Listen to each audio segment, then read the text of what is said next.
2024 లేదా 25లో డిగ్రీ లేదా బీటెక్ చదివారా? సాఫ్ట్వేర్ జాబ్ కోసం ఎదురు చూస్తున్నారా? అయితే కోడ్ జ్ఞాన్ 100 డేస్ కోర్సులో చేరండి, జాబ్ సాధించండి. నమస్కారం అనిల్ సింగ్ గారు. నమస్తే శిరీష.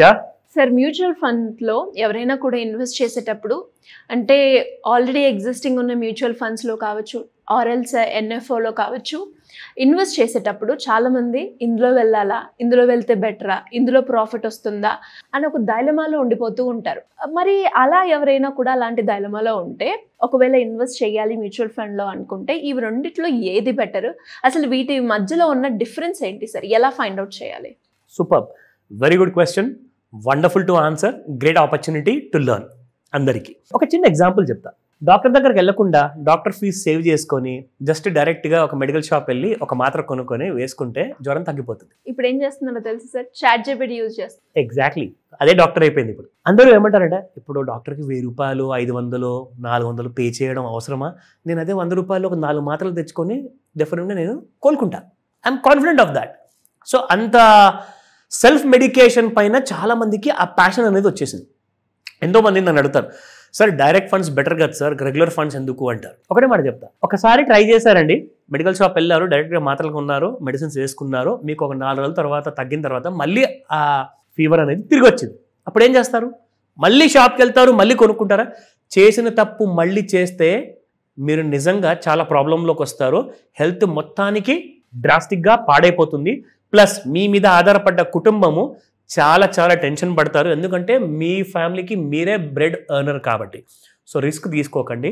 మీరు ఒక ఎక్స్పర్ట్ దగ్గరికి వెళ్ళండి, ఒక డాక్టర్ దగ్గరికి వెళ్ళి చూపించుకోండి. అసలు హెల్త్ రీజన్స్ ఏంటి, ప్రాబ్లం ఏంటి కనుక్కుంటే వాళ్ళు బ్లడ్ రిపోర్టా, ఇంకోటి రిపోర్టా, అవన్నీ టెస్ట్లన్నీ కూడా మీకు చెప్తారు. చేయించుకోండి, అది మీ మంచి కోసం. ఎందుకంటే మీ శ్రేయోభిలాషులు మీ ఇంట్లో ఉంటే మీ శ్రేయోభిలాషి ఇంకొకరు కూడా ఉంటారు, అది హాస్పిటల్ అండ్ క్లినిక్లో కూడా ఉంటారు. మీ ఫీజు తీసుకున్న తర్వాత మీకు మంచి నయమయ్యేలాగా సర్వీస్ ఇస్తారు. ఎందుకంటే వారు ఎంత మంచి సర్వీస్ చేసి పెడితేనే కదండి వారి గురించి నలుగురు మాట్లాడుకుంటారు. ఆయన చేయి చాలా మంచిది, ఆ డాక్టర్ చాలా మంచివారు, పర్ఫెక్ట్ ప్రొఫెషనల్, మీరు అందరూ వెళ్ళండి అని చెప్పేసి ఒక నలుగురికి మీరే చెప్పుకుంటారు. సో కాబట్టి ఆ ఫీజుకి తగినట్టుగా సర్వీస్ మీకు చేసి పెడతారు. సో అక్కడ ఏమవుతుంది, ఒక ఎక్స్పర్ట్ సహాయం అనేది మీకు అందుతుంది. సో దీనివల్ల ఏమవుతుందంటే, ఎగ్జాంపుల్ నేను అదే ఇక్కడ ఎగ్జాంపుల్ వాడా, మీరు డైరెక్ట్ ఫండ్ కొన్నారు ఒక ఫైనాన్స్ కోచ్ లేకుండానే, అది నిజంగానే మిగతా మ్యూచువల్ ఫండ్స్ అన్ని కూడా 30%, 40%, 20% రిటర్న్స్ ఇస్తే మీ మ్యూచువల్ ఫండ్ మాత్రం 10%, 8%, 6% ఇస్తుంది. దేనివల్ల అండి? ఎందుకంటే మీరు కమిషన్ మిగులుతుందని చెప్పే ఉద్దేశంతో మీరు డైరెక్ట్గా వెళ్ళి ఆన్లైన్లో మీరే కొనుక్కున్నారు. కానీ మీ దగ్గర ఫైనాన్స్ నాలెడ్జ్ పూర్తిగా లేదు. You are not an expert. మీరు చేసే ఉద్యోగంలో, వ్యాపారంలో మీరు ఎక్స్పర్ట్, మీరు ఫైనాన్స్లో ఎక్స్పర్ట్ కాదు. సో దయచేసి మీ బ్రెయిన్ అక్కడ వాడకండి.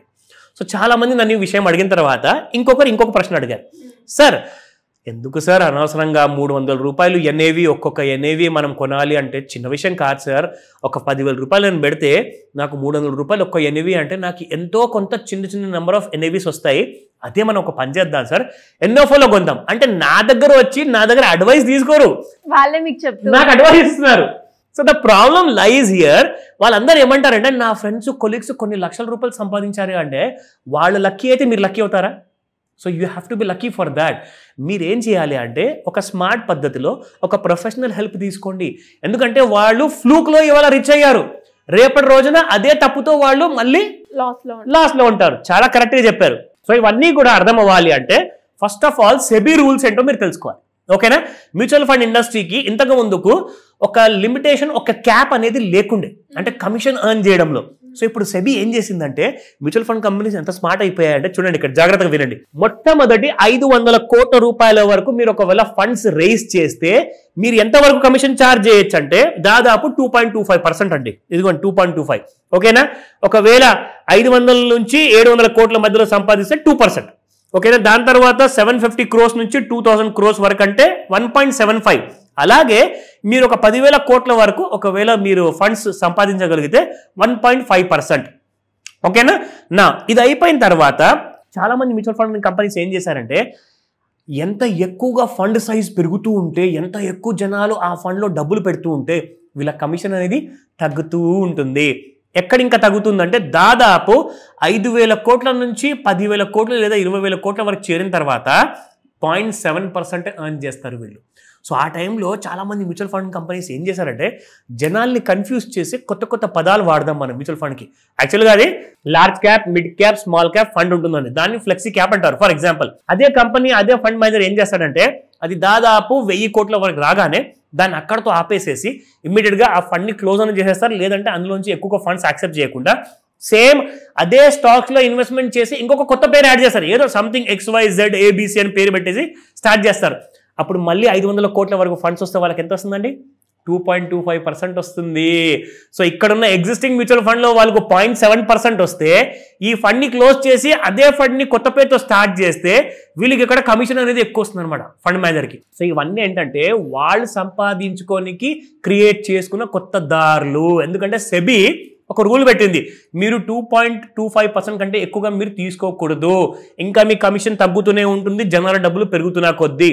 సో కంపెనీకి లాస్ కాబట్టి కంపెనీ ఏం చేస్తుందంటే ఆ ఒక్క మ్యూచువల్ ఫండ్ పెట్టకుండా అలాంటి 10 డిఫరెంట్ పేర్లతో 10 డిఫరెంట్ మ్యూచువల్ ఫండ్లు ఓపెన్ చేస్తే వాళ్ళకి ఎన్ని డబ్బులు అండి అసలు. అంటే మీరు కోట్లాధికారి అయ్యే ముందు వాళ్ళు కోట్లాధికారి అయిపోతున్నారు, అక్కడ కొన్ని 100,000 కోట్లు సంపాదించుకుంటున్నారు. సో అందుకే చెప్తాను, NFO గురించి మీరు వరి అవ్వకండి. ఎగ్జిస్టింగ్ మ్యూచువల్ ఫండ్ అయినా మీ ఫైనాన్స్ కోచ్, మీ చార్టర్డ్ అకౌంటెంట్, మీ ఎక్స్పర్ట్, ఫైనాన్స్ ఎక్స్పర్ట్ మీకు చెప్తే మీరు ఖచ్చితంగా వాళ్ళ మాట వినండి, వాళ్ళ మాటని సీరియస్గా తీసుకోండి. ఎందుకంటే మీరు బెనిఫిట్ అవుతారని చెప్పే ఉద్దేశంతోనే వాళ్ళు హోంవర్క్ చేసి మీకు ఇస్తారు, కానీ మిమ్మల్ని లాసుల్లో ఉంచరండి.